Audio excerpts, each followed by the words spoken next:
ಬಳ್ಳಾರಿನಲ್ಲಿ ನಡೀತಾ ಇರುವಂತಹ ಸರ್ಕಾರಿ ಪ್ರಾಯೋಜಿತ ಬಾಣಂತಿಯರ ಒಂದು ರೀತಿ ಕೊಲೆ ಸಾವುಗಳೇನು ನಡೀತಾ ಇದೆ, ಈ ಬಗ್ಗೆ ಕರ್ನಾಟಕ ರಾಜ್ಯ ಮಹಿಳಾ ಮೋರ್ಚಾ ಘಟಕ ಇಲ್ಲಿಗೆ ಹೋಗಬೇಕು ಅಂತ ನಮ್ಮ ರಾಜ್ಯ ಅಧ್ಯಕ್ಷರಾದಂಥ BY ವಿಜೇಂದ್ರ ಅವರ ನಿರ್ದೇಶನದ ಮೇಲೆ ನಾವು ಇವತ್ತು ನಮ್ಮ ಮಹಿಳಾ ನಾಯಕಿಯರು, ಕಾರ್ಯಕರ್ತೆಯರು, ಪದಾಧಿಕಾರಿಗಳ ಜೊತೆ ಬಂದಿದ್ದೀವಿ.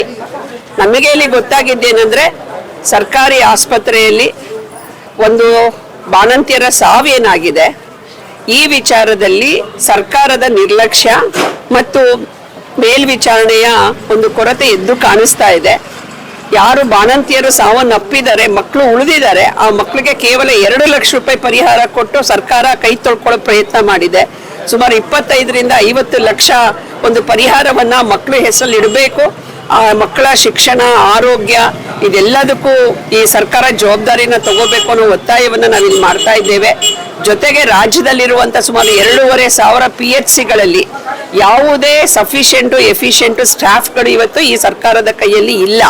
ಎಲ್ಲ ಕಡೆ PHCಗಳು ಇವತ್ತು ಧೂಳಿಡಿದು ಅದನ್ನ ಕಸ ಗುಡ್ಸಕ್ಕೂ ಜನ ಇಲ್ದಿರೋ ರೀತಿಯಲ್ಲಿ ಮೂಲೆ ಗುಂಪಾಗಿದೆ. ರಾಜ್ಯದ ವೈದ್ಯಕೀಯ ಸಚಿವರಾಗಿರುವಂತ ದಿನೇಶ್ ಗುಂಡೂರಾವ್ ಅವರು ಈ ಬಗ್ಗೆ ಯಾವುದೇ ಮಾನಿಟರಿಂಗ್ ಸಿಸ್ಟಮ್ ಅನ್ನ, ಆಡಳಿತಾತ್ಮಕ ದಕ್ಷತೆಯನ್ನ ತೋರಿಸ್ತಾ ಇಲ್ಲ.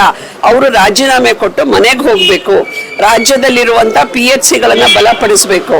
ಇವತ್ತೇನು ಕೇಂದ್ರ ಸರ್ಕಾರ ಹೆಣ್ಣು ಮಕ್ಕಳಿಗೋಸ್ಕರ ಕೊಟ್ಟಿರುವಂತಹ ಏನು ಐರನ್ ಕಂಟೆಂಟ್ ಟ್ಯಾಬ್ಲೆಟ್ಸ್ಗಳಿರ್ಬೋದು, ಆಹಾರ ಸಾಮಗ್ರಿಗಳಿರ್ಬೋದು, ಔಷಧಿ ಸಾಮಗ್ರಿಗಳಿರ್ಬೋದು, ಇದು ಕೂಡ ಪ್ರಾಮಾಣಿಕವಾಗಿ ಏನು ಗರ್ಭಿಣಿ ಸ್ತ್ರೀಯರಿಗೆ ಗ್ರಾಮಗಳಲ್ಲಿ ತಲುಪ್ತಿಲ್ಲ. ಇದರಲ್ಲಿ ಭ್ರಷ್ಟಾಚಾರ ನಡೀತಾ ಇದೆ ಅನ್ನುವಂಥದ್ದನ್ನು ಕೂಡ ಜನ ಇವತ್ತು ಹೇಳ್ತಾ ಇದ್ದಾರೆ.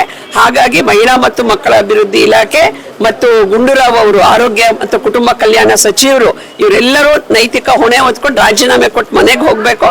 ಮತ್ತು ಈ ಜಿಲ್ಲೆಯ ಉಸ್ತುವಾರಿ ಸಚಿವರಾಗಿರುವಂತಹ ಜಮೀರ್ ಅಹಮದ್ ಬೇರೆ ಕೆಟ್ಟ ರಾಜಕೀಯ ಮಾಡಿಕೊಂಡು ಜನರ ನಡುವೆ ಗೊಂದಲ ಸಂಘರ್ಷ ಮಾಡ್ತಾರೆ. ಬಂದು ಬಳ್ಳಾರಿ ಹೆಣ್ಮಕ್ಳನ್ನ ಉಳಿಸೋದಕ್ಕೆ ನಿಮ್ ಸಮಯ ಕೊಟ್ಟು ನಿಮ್ ಶಕ್ತಿ ಹಾಕಿ ಈ ಜನರ ಸೇವೆ ಮಾಡಿ ಅನ್ನೋ ಒತ್ತಾಯವನ್ನು ನಾನು ಈ ಸಂದರ್ಭದಲ್ಲಿ ಮಾಡ್ತೀನಿ. ನಮ್ಮ ಜೊತೆಗೆ ನಮ್ಮ ರಾಜ್ಯ ಉಪಾಧ್ಯಕ್ಷರಾದ ರೂಪಾಲಿ ನಾಯಕರು, ನಮ್ಮೆಲ್ಲ ರಾಜ್ಯ ನಾಯಕಿಯರು ಕೂಡ ನಮ್ಮ ಜೊತೆಯಲ್ಲಿ ಇವತ್ತು ಇದ್ದಾರೆ.